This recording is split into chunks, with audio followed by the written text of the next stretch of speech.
โมตัสสะภะคะวะโตอะระหะโตสัมมาสัมพุทธัสสะนะโมตัสสะภะคะวะโตอะระหะโตสัมมาสัมพุทธัสสะนะโมตัสสะภะคะวะโตอะระหะโตสัมมาสัมพุทธัสสะพุทธังธัมมังสังฆังนะมัสสามิ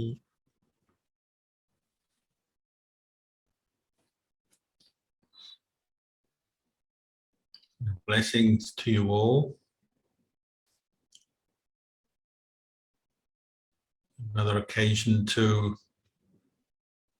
talk about the Dhamma, to help us understand more how to practice what the Buddha taught.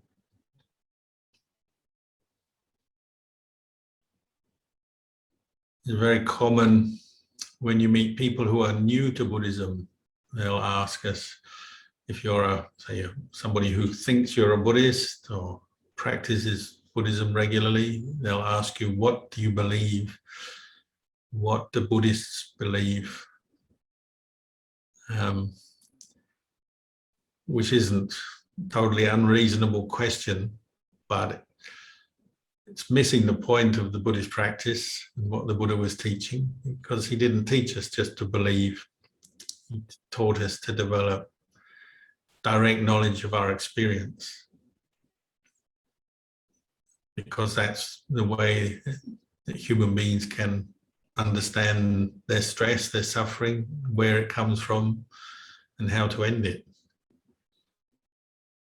It's not what he taught was not a belief system where all you have to do is believe and you become a Buddhist and your problems are solved and the way is clear and so on.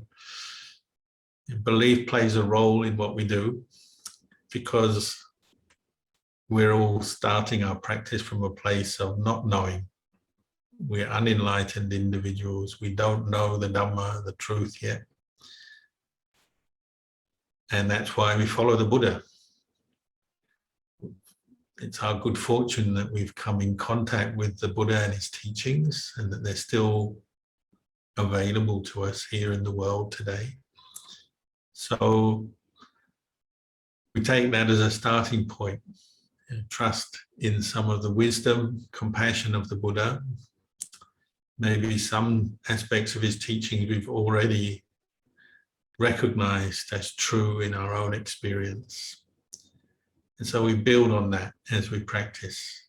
The small truths that we can see for ourselves and know for ourselves give us a clue or an insight that the bigger, deeper truths that we haven't yet understood may be just as the Buddha explained.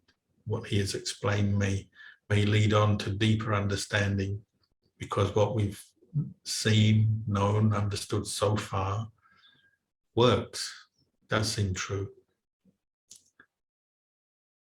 But we can't avoid the fact that we don't yet know the full path and what it's like, the end of suffering. We haven't experienced it fully yet. So we do have to take on trust some of the things the Buddha said, but it's, you might say, a temporary measure that we take on, and then it's up to us to prove, is what the Buddha, is what he's taught true? Is it correct or not? So we do use belief and faith, trust in the teacher, in the teachings as a starting point. But the aim is always to bring our attention back to our own mind, our own experience as we go through life, to see whether what he was saying is true or not. And the truth is known by whether you reduce or even end your stress, your suffering through this practice, whether it makes you happier as a human being, improves your state of mind, the quality of your life, or not. Even then we may have doubts about, well, what is true happiness, the happy mind, the enlightened mind? But what you can know is whether over time your mind is improving, your practice is improving. Whether you're becoming more miserable, stressed, angry, fearful, or less. That much we can prove as we go along through the practice.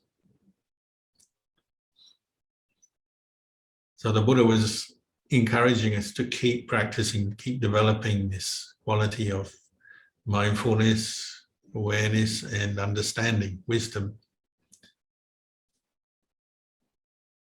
And the more we practice, hopefully, whether it's slow progress or quick progress, easy progress, difficult progress, and that may depend on our personal karma and life situation. But hopefully what we start to find is that the quality of our mind and our understanding of things does improve.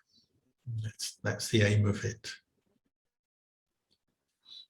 When I was a young monk in Thailand, you'd get people coming from all over the world to Thailand to meet Buddhist masters, enlightened Buddhist masters. And I must say I had part of that experience as well. Everyone wants to meet an enlightened master, hear some teachings from them, get inspired, find the secret meaning to life, or get some quick shortcut to the end of all problems and all suffering. We all have that sort of somewhere in our mind, I think. On the one hand, it was quite fun. People would come through to see teachers, whether it was Ajahn Chah or any of the other meditation masters, and they'd check them out, check out their monasteries, check out their disciples. And some people were very skeptical and they didn't believe or believed with difficulty. Other people maybe more faith orientated, and as soon as they meet the master, they just prostrate at the feet and sort of melt into adoration, adulation, and very happy. And it just depends on the character of the person. There's one group of people from the US who came around, some of the teachers in Thailand. This is just before my time, but the story was well known. They came to different meditation masters asking them how they practiced, why do they practice, how do they practice, and what results they get from their practice. And these sort of three main questions they would ask from different teachers and compare notes on the answers. And they went to Ajahn Chah with these three questions, and Ajahn Chah is always one who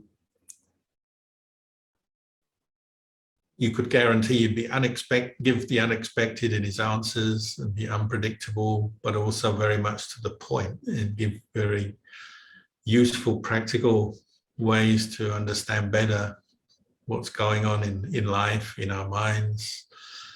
So they asked him these questions: why do you practice? How do you practice? What results do you get from your practice? And he answered the question with another question: why do you eat food? How do you eat food? What's the result of eating food? Which is something everyone can understand.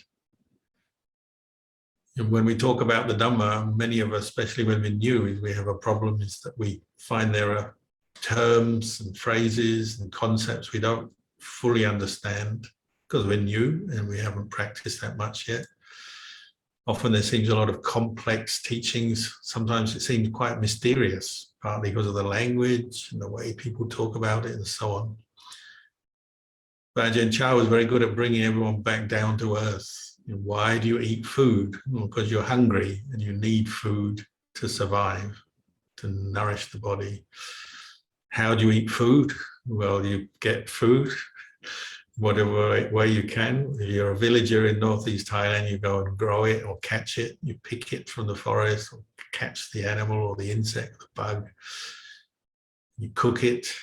If you're in the West, you go to the supermarket and buy it, cook it, and then you eat it, you swallow it, chew it, and it goes into your body and nourishes your body.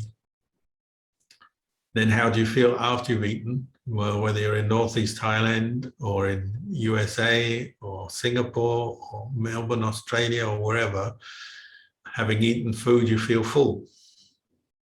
It ends your hunger, the feeling of hunger. So that's why we eat, and that's the result of of eating. And it's the same with the practice. We have a thirst or a hunger. Our mind is not yet peaceful. And so we're looking for ways to attain peace. The mind is disturbed, it's stressed, it's suffering. So we're looking for ways to end that suffering. That's why we practice the Dhamma. How do we do it? Well, we have to consume the Dhamma. Consume the Dhamma by practicing it. We consume. In Thailand, they have the saying, we consume merit.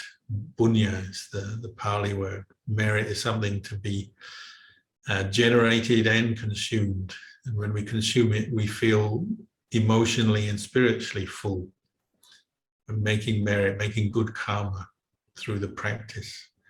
So why do we practice? Well, because we're not yet peaceful. The mind is not yet still or quiet. It has something is lacking. Therefore, we feel we need more to be peaceful and happy. So that's like the hunger of not being able to eat food yet. So you get some food and then you eat it. And how do you eat it? Well, you have to consume it in one way or another. Usually it's eating food through your mouth, but if you were very ill, maybe you'd have to just have a drip. If you've ever been so ill that you can't eat, you just have a drip and then just give you liquid food or nutrition. But you have to consume the food, and then hopefully you recover from your illness or you recover from the pain of hunger. You feel good. You consume merit or good karma, your mind improves. You see things more clearly. Your thinking is more skillful, more wholesome. You feel better mentally and physically. And ultimately, you can let go of the causes of stress and suffering.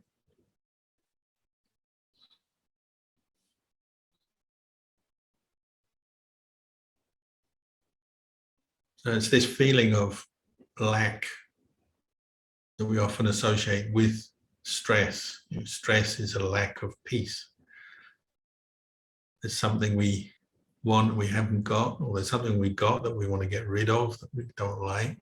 So we feel stress, we feel suffering. And the Dhamma is, the practice of the Dhamma is the antidote, the remedy to that suffering. And we have to consume the Dhamma through practicing it, cultivating the Dhamma, cultivating the path of practice that leads us to understand suffering and its cause and experience the end of suffering by abandoning the cause.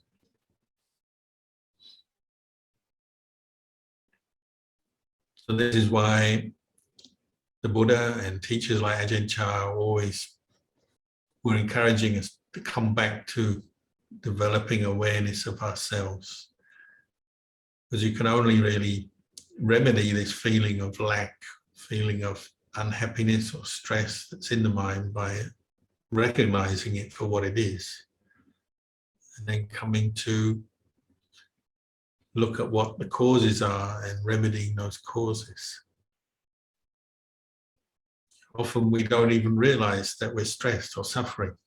We've probably all had that experience when we're stressed during the course of our day because of work or because of something's happened with another person or our health, or something has come up in our day, or it may be cumulative over many days, many different experiences. But we don't even realize we're stressed and we're behaving in ways that express our stress. So we maybe are rushing around, thinking too much, speaking in a way that expresses a loss of temper. We lose our temper, get irritable, and still we haven't even fully realized what's going on. Could be just more small moments of stress or quite major eruptions of stress. But half the time we're not even aware we're stressed. Maybe only aware when it really becomes so strong that it's affecting our health. We just can't concentrate, we can't sit still, we can't focus on the things we need to do. Or we take it out on other people, saying and doing things which hurt them. Or some people take it out on themselves and we hurt ourselves. It's only when it becomes extreme like that that we sort of realize we're stressed. The Buddha was saying, we really need to look more closely. Don't wait till that moment where you're really stressed and suffering in life, because in a way that's almost like too late. It's never too late, but you don't wait until you're really stressed and suffering before you start looking into the cause of it. So he encourages us to practice regularly, as a daily thing, as a regular thing. See the value, the value of developing awareness of ourselves in our lives, developing this quality of mindfulness and investigation of the truth of the way things are, as it's expressed in our body, our mind, in the way we feel, the way we think. And this is something we have to be doing on an ongoing basis for it to really help us, and also to avoid stress accumulating and becoming something that's really physically debilitating and mentally debilitating. Catch it early.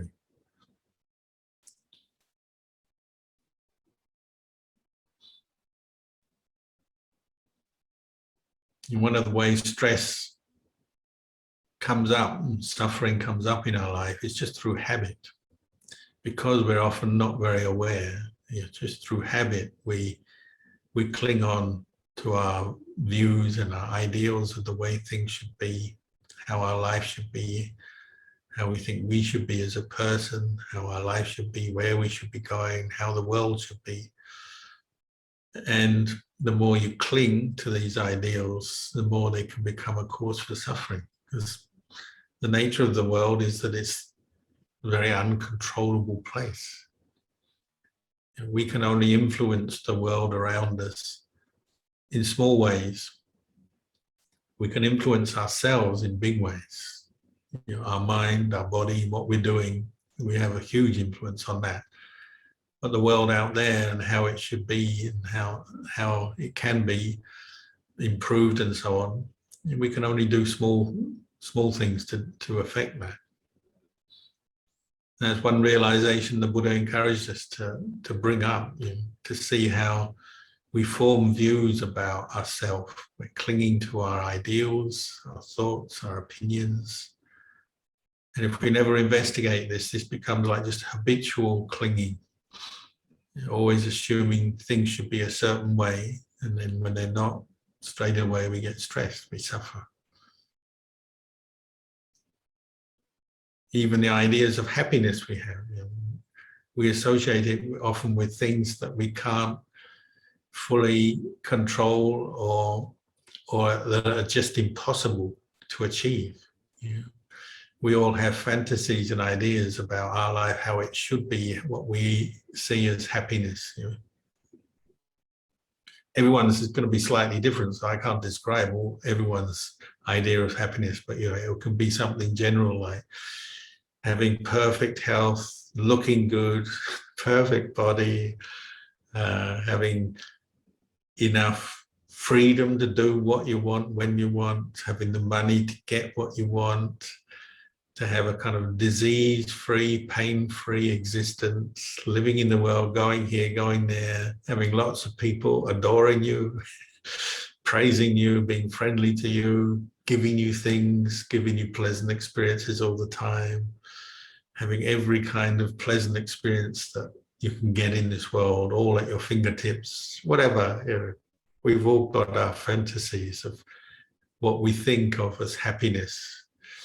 You might say our version of heaven, that we've built up. Maybe we've been kind of building this image of our personal heaven and this sense of the perfect world that we aspire to and want.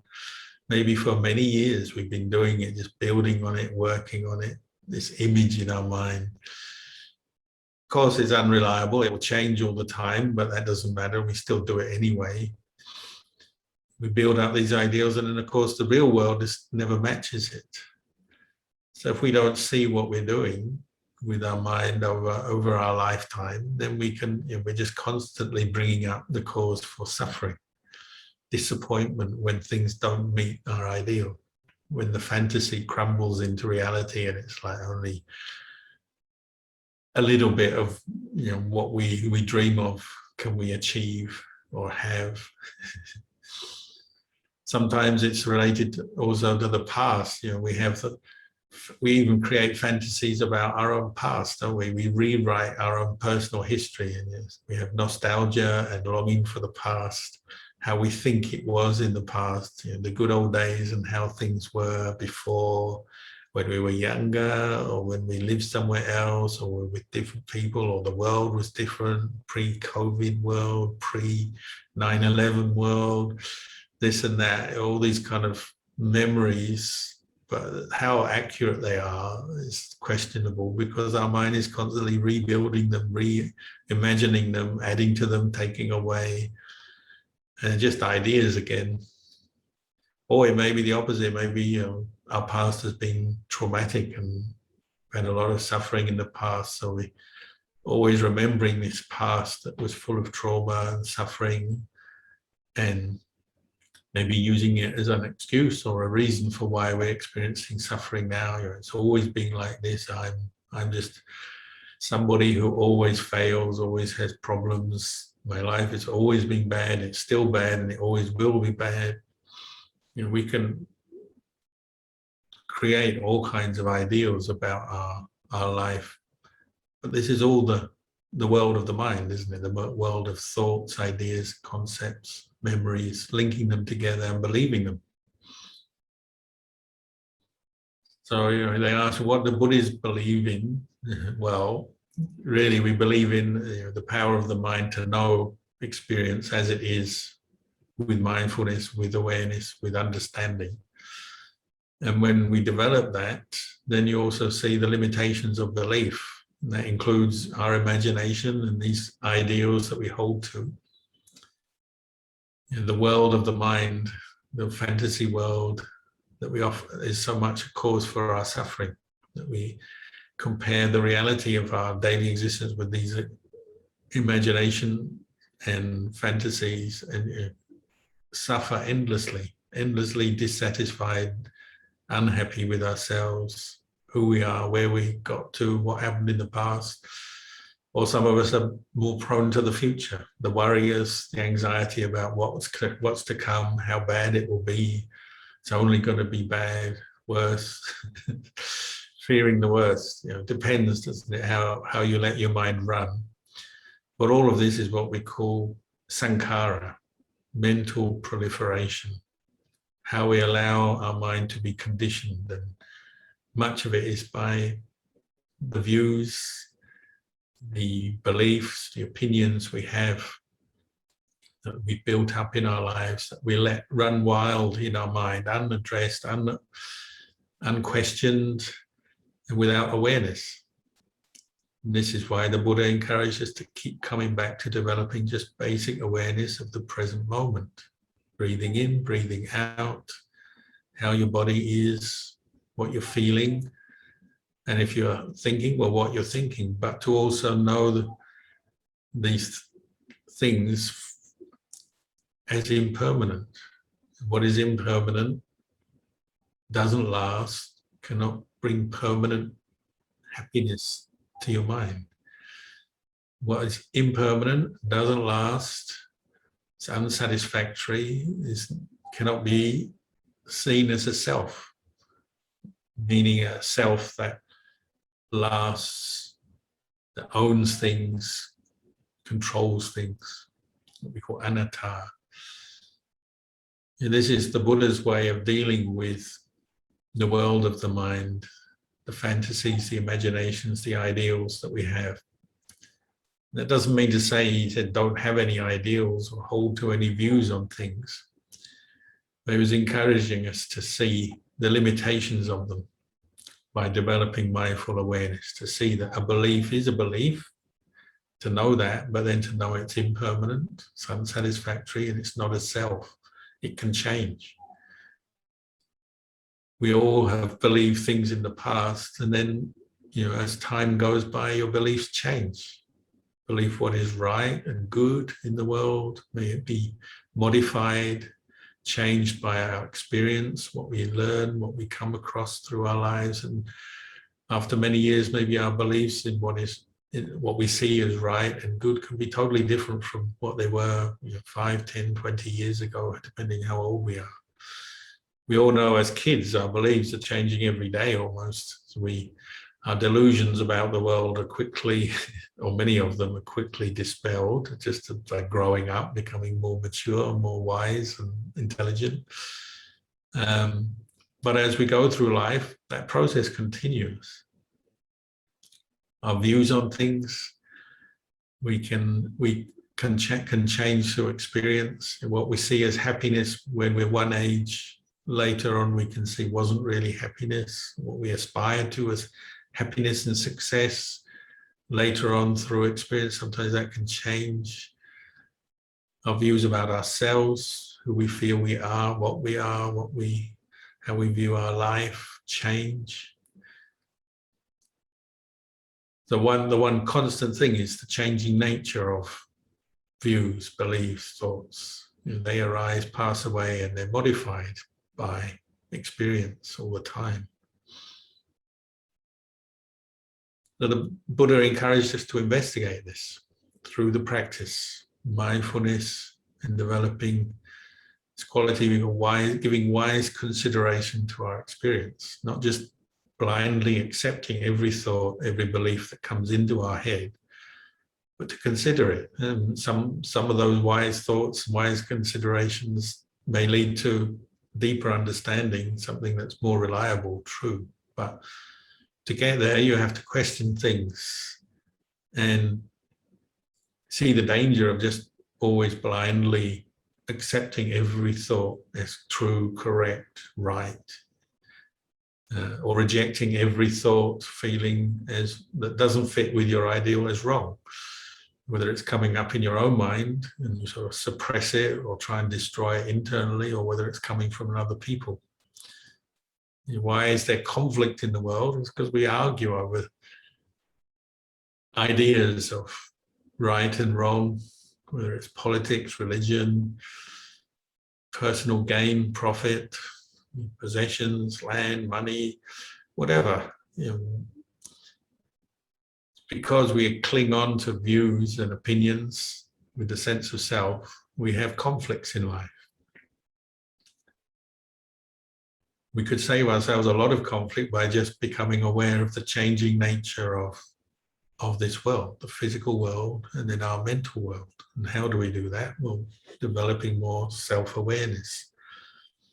And you can't fail to notice when you're practicing mindfulness that thoughts come and go. And those thoughts, those ideas, concepts that come into your mind, they're changing. They're not fully reliable. They're helpful.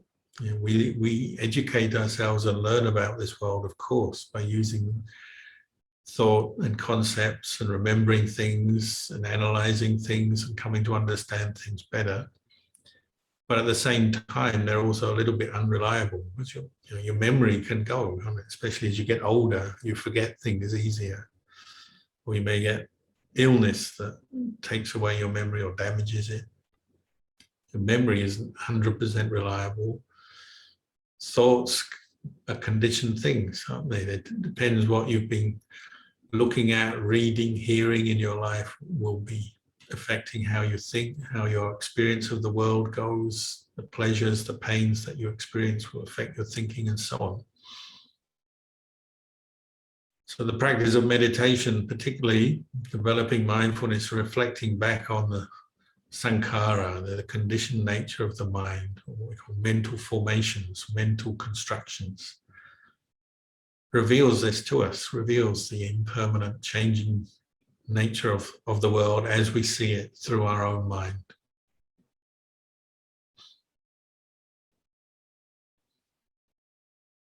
It's interesting, say at this time if you live in a country like Australia, Australia is a big country, but it's an island. So there's a certain sense of, it's a place where if you live here or resident or you're born here, citizen of Australia, you're part of this island community.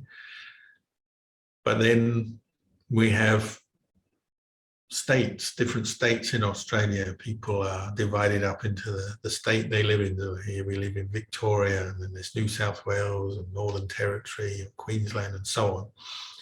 Different states, so they're all part of Australia, but then each state has its own government. So there's a certain sense of identity with each state. So when things come along to do with the economy or government policy, sometimes the policy of each state is not quite in line with another state or with the federal main government.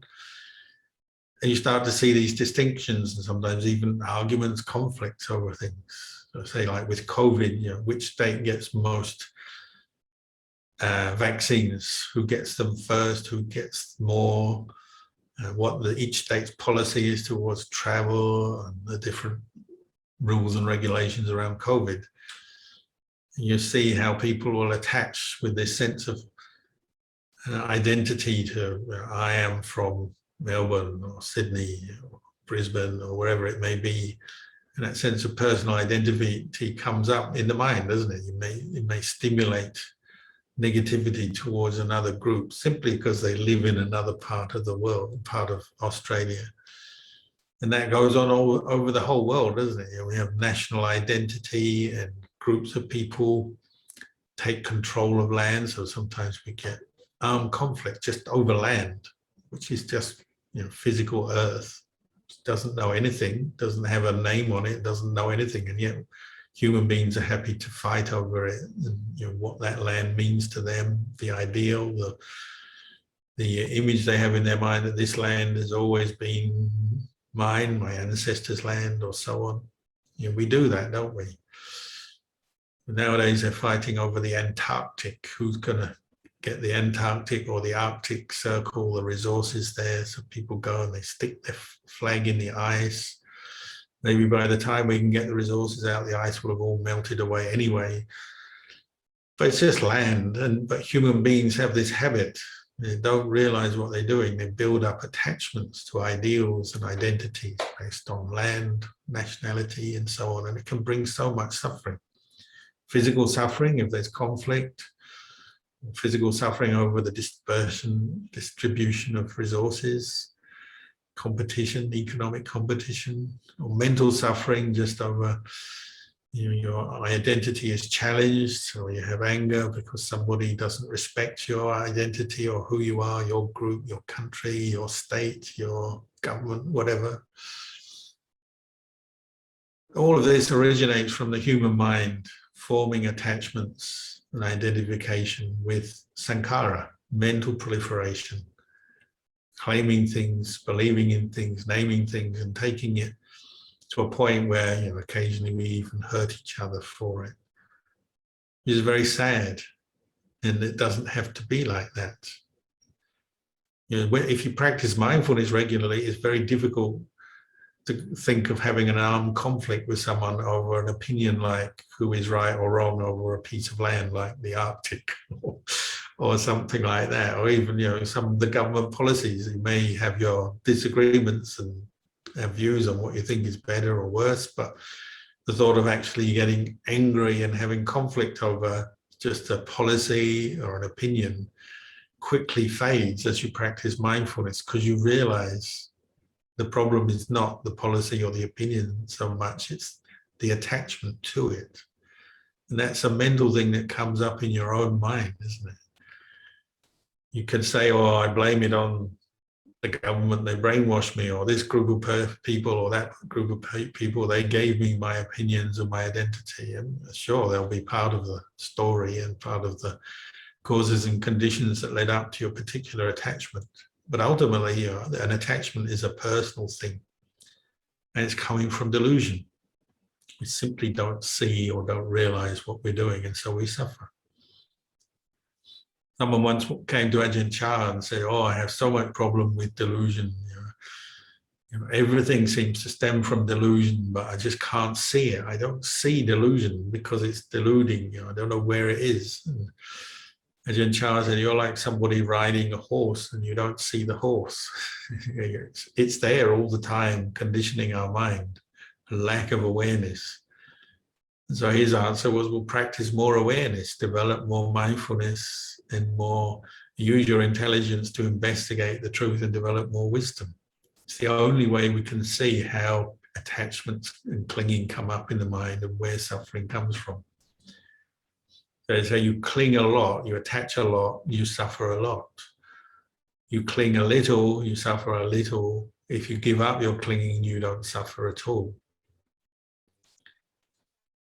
And it's always bringing problems because people say, well, you've got to have an opinion on things. You've got to have a belief. That's how how life works, how society works. Well, true, you can have opinions and views, and they're useful, and they're ways that we can communicate with each other and do many good things in this world. But when you cling with delusion, then you don't know when to stop. You don't know when to put things down. It's like you cling to the point where you're hurting yourself. So he'd use that idea. You know, you use a torch to walk through the dark forest at night, so you can see your way. But when you get to your destination, you put the torch down. You know, a torch has a use, something you pick up, you cling to, but then you put it down. Beliefs, views, opinions are like that. You can use them for many good things, to help understand the world, communicate with others, get things done. But when the time comes, you put it down. You have to know how to put something down. Otherwise, it starts to become painful. Even a torch could hurt you. If you grab it all day long, you'd start to get pain in your joints and your fingers, or you get red marks on your skin or something. Yeah, attachments and clinging to views, ideals are a bit like this, aren't they? You cling so tightly, after a while it hurts, and it can even lead to conflict and, you know, permanent damage to yourself, permanent damage to others, to the world. It's because we don't know how to stop. How do you stop, or how do you put things down? Well, you have to bring up awareness. They're saying awareness, mindfulness is like having good brakes on your car. Not that you don't want to go anywhere in your car, but if there's a need, you know how to stop, slow down and stop. You need to be able to put things down as well, so you can step back and see things from a perspective where the mind is in a more neutral, detached state, what we call equanimity. And mindfulness is a forerunner of this quality, equanimity, or upekkha, which everyone finds so difficult to develop, but is so valuable. Our views and beliefs tend to be stimulated either by the pleasures and the good things that pleasurable feeling brings us, and that gives us this sense of this is right, good for me, what I like is right, what I want, it's my right, I'm entitled to it. And then pain, this is something that's bad, I don't like, I don't want, this is wrong, I shouldn't have to put up with this, I want to get rid of that. You can reduce views, opinions, beliefs down to vedana, to feeling, pleasure and pain. This is why the quality of equanimity or mindfulness, where you're keeping your mind in the middle towards the pleasures and pains of the world. This is why we can learn so much from that place, the place in the middle where you're neither attached to the pain or the pleasure. It's difficult to develop, but it can be done through the practice. This is what the Buddha encouraged us to do. This is what Lumpur Cha encouraged us to do. You don't have to go traveling or find the great forest master, you know, in another country to do this. Mindfulness, something we can practice every day in every situation, and learn to wisely reflect back on our own mental activity, these mental formations, the sankharas, the thoughts that are coming up, and look at them more closely, examine them closely, question them, see their impermanent nature, see their conditioned nature. That's kind of loosens some of the attachment, doesn't it? When you see the conditioned nature, what's led up to it, where it's come from, and you can also see the way to put it down again. So it's not that we can't think or hold views, but to be aware that there's a danger when you cling so tightly that it blinds you. That's the delusion coming in, and delusion is deluding. When I first started practicing meditation, I was only a teenager, so I wasn't yet very wise, but I found learning to practice mindfulness every day, meditating on the breath, I did learn very quickly about many aspects of experience. And one of these things that came up was just seeing how attachment forms in the mind. We attach to this sense of me, this personality view that comes up, what the Buddha called Sakkaya Ditthi. You can see how you attach to your body, your looks, who you think you are, who you feel you are, and then the people, your set of friends, your social group, your home, your possessions.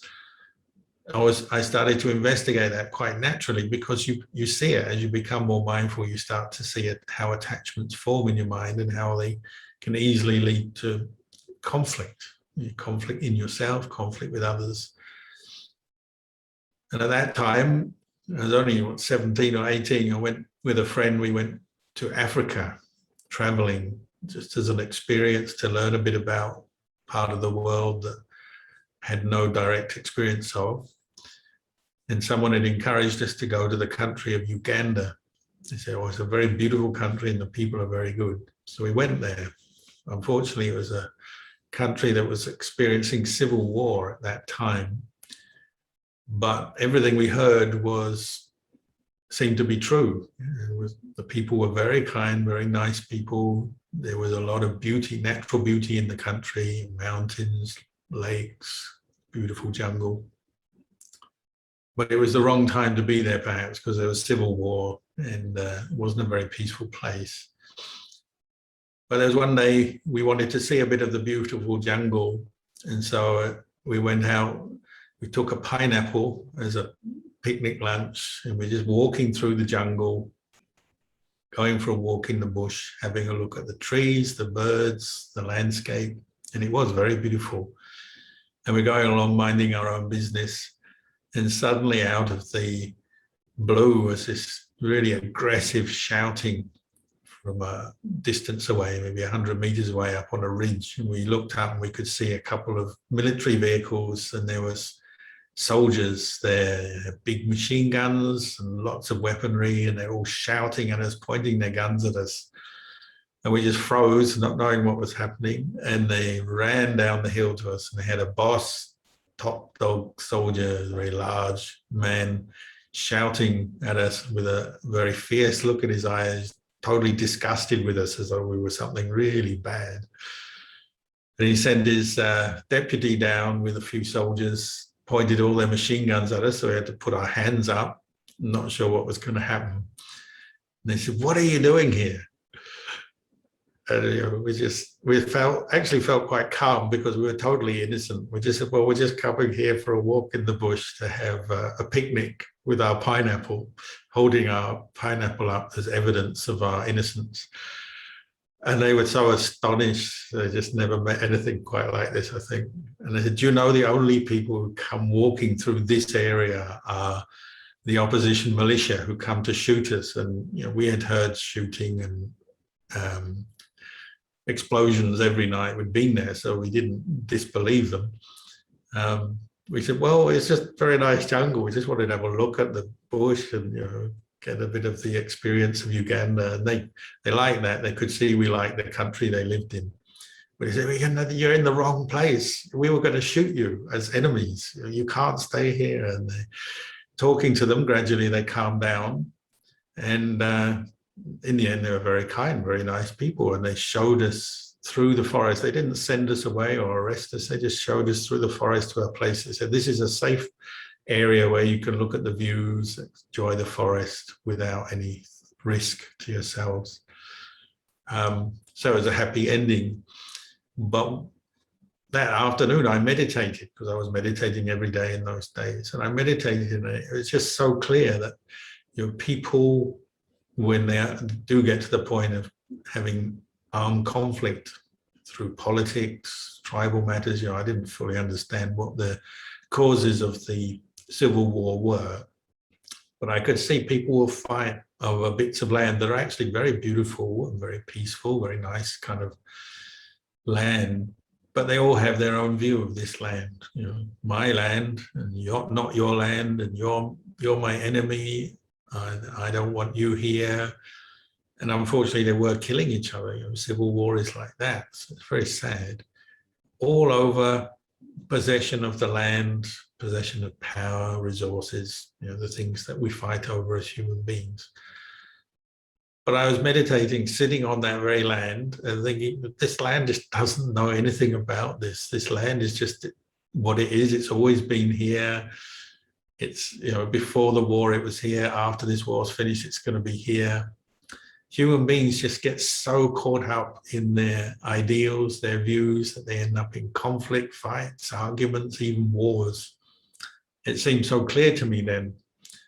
So that's probably why I became a monk, I don't know. But anyway, every time we meditate, we have a chance to gain insight into this, how our mind, through this conditioning process and the mental proliferation that we create based on our views, opinions, beliefs, causes so much suffering, internal suffering, frustration, anguish, disappointment, depression, anxiety, fear, worry, and external conflict with others, disagreements, irritations. It becomes so obvious when you start to practice mindfulness. So if ever there was, you know, a solution to the world's problems, and that includes health problems like COVID and things, you know, development of mindfulness and insight is it. Because you cannot help but become more aware of the causes of your own internal suffering as you become more mindful. You cannot help but become more aware of how we cause suffering with others, how they cause suffering with us and with each other. And you start to see the way out of it is letting go, putting down this grasping and attachment that comes from the basic feeling of discontent, lack, frustration, dissatisfaction within ourselves, putting it down, not letting it lead on to developing attachments and clinging to ideals, views, and then leading on to conflict. They're going in the opposite direction, learning to put things down, or having the ability to put things down, pick them up, look at them, and then put them down again. This is what you learn through meditation.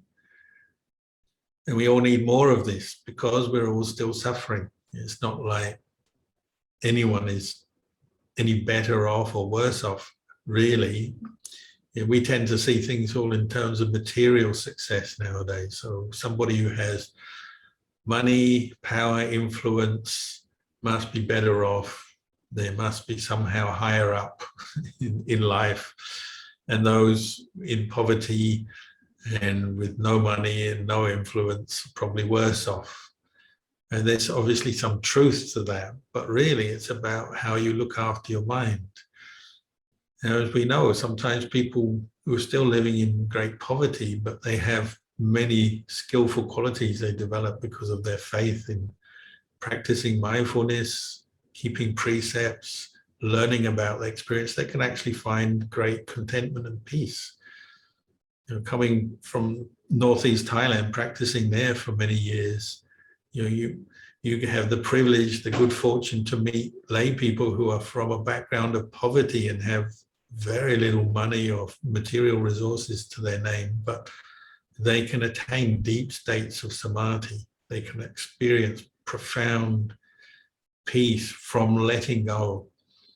And they know it. You know, they say, well, there's no need to attach too much to opinions and views on things because they just make you suffer. They understand that point.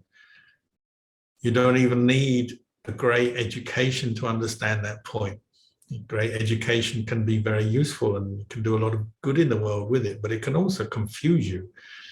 And you don't realize, again, you're riding on the horse, not knowing where the horse is. You know, the more knowledge we have, the more we learn. Sometimes the more confused we get.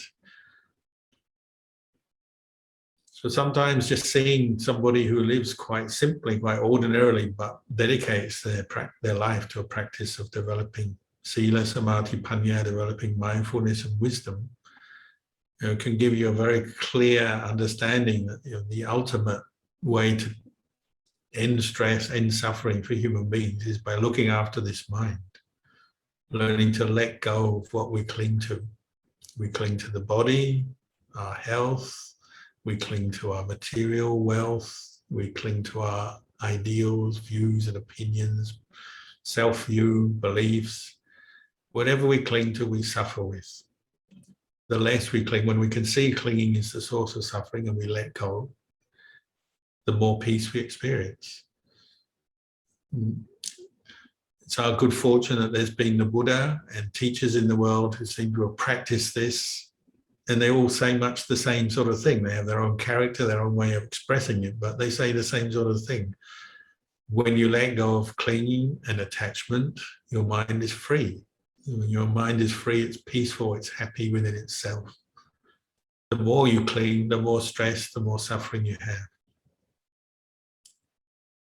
So maybe for tonight, I'll leave you with those reflections, and I think we have some time for a little Dhamma discussion afterwards.